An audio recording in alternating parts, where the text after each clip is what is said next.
भालचंद्र कुबल यांच्या लेखणीतून. एक पुंगळ्या अधिक एक पक्षी बरोबर अनेक संघर्ष. कधी कधी न कळत अजाणतेपणे एखाद्या नाटकावर लिहायचे वाटत असूनही लिहिणे राहून जात. आय एम पुंगळ्या शारुक्य आगीमहूल हे असेच राहून गेलेले एक नाटक. मुंबईत अचानकपणे हे नाटक बघण्याचा योग आला होता. परंतु नाटकाबाबत लिहिण्यासारखे बरेचसे मुद्दे असूनही लिहायचे जमले नव्हते. नुकत्याच नाशिक येथे पार पाडलेल्या महापारेषण राज्यस्तरीय नाट्य स्पर्धेत वाशी केंद्राच्या हौशी रंगकर्मी कर्मचाऱ्यांनी केलेला प्रयोग पाहिला आणि त्याचा परिणाम म्हणजे हे नाट्य परीक्षण होय. प्रशांत निगडे हे नाव तरुण रंगकर्मींपैकी वैविध्य प्रयोगासाठी नवीन नाही. फासेपारधी या जमातीबद्दल नाट्यरूपाने लिखाण करणे म्हणजे एक प्रकारचे संशोधित कार्यच आहे, जे या अगोदर दृश्य स्वरूपात कुणीही मांडलेले नाही. या फासेपारधी जमातीबद्दल बोलता बोलता पुंगळ्या नामक अस्तित्वाचच नसलेल्या एका भारतीय नागरिकाचे अस्वस्थ करणारे विवेचन म्हणजे हे नाटक आहे. कधी मोकळ्या माळ रानावर तर कधी डोंगर दऱ्यात पाल टाकून आयुष्य काढणारे मतलबी व पुंगळ्या हे जोडपे म्हणजे भटक्या विमुक्त जमातीचे प्रतिनिधित्व करणारे 21व्या शतकातील पुरोगामी समजल्या जाणाऱ्या महाराष्ट्र देशाचे जळजळीत वास्तव्य आहे.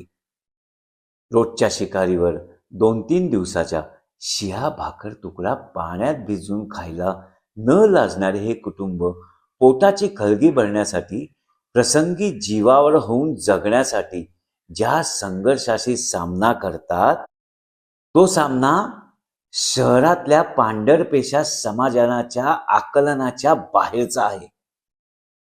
पुंगळ्या शारुक्य आगीमहूल नामक फासेपारधी इस्माला अस्तित्वच नाही. आज मी तिला त्याच्या नावाने ना आधार कार्ड आहे, ना कुणा NGOने दिलेले शिफारस पत्र. शहरात कुठलाही गुन्हा घडला की प्रथम फासेपारध्याला अटक करून खोटे गुन्हे त्यांच्या नावावर चढवण्याचा पोलिसांचा जणू शिरस्ताच आहे. गरिबाला न्याय कधी मिळत नसतो या समजुतीवर त्यांच्या तोंडचेच एक वाक्य अंतर्बाह्य हलवून टाकते. लेखकाच्या लेखणीतून उमटलेल्या एका प्रश्नातून पूर्ण नाटकाचा सार कळते. या देशात गरीब कोण? जो कागदपत्रे दाखवून गरीब असल्याचे मांडत राहतो तो, की ज्याची नोंदच झाली नाही तो?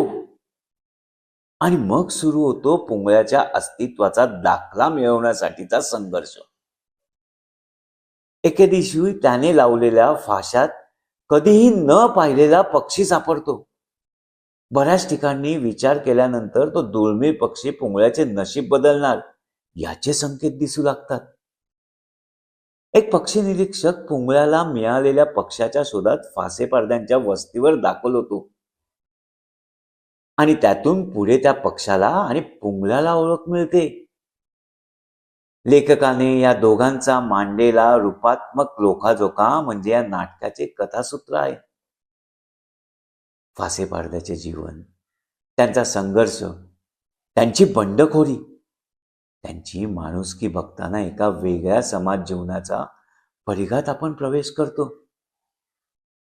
हे नाटक जगण्याची लढाई आहे. फासेपारधी समाजाला इंग्रजांनी चोर आणि दरोडेखोर म्हणून दिलेला शिक्का आजही कायम आहे. या वस्तीत माणूस राहतो हे मान्य करायला इतर समाज अजूनही तयार नाहीत. प्रशांत निगडे आणि त्याच्या टीमने एका वेगळ्या संस्थेद्वारा या नाटकाच्या प्रयोगाने जी वेगळी उंची गाठली आहे याची नोंद नाटकाच्या इतिहासातून घेतली जावी, हाच या निरीक्षणामागचा हेतू आहे. नाट्य रसिकांना या नाटकाची कुठलीही आवृत्ती पाहायला मिळाली तर अर्जावून पाहावी हीच विनंती.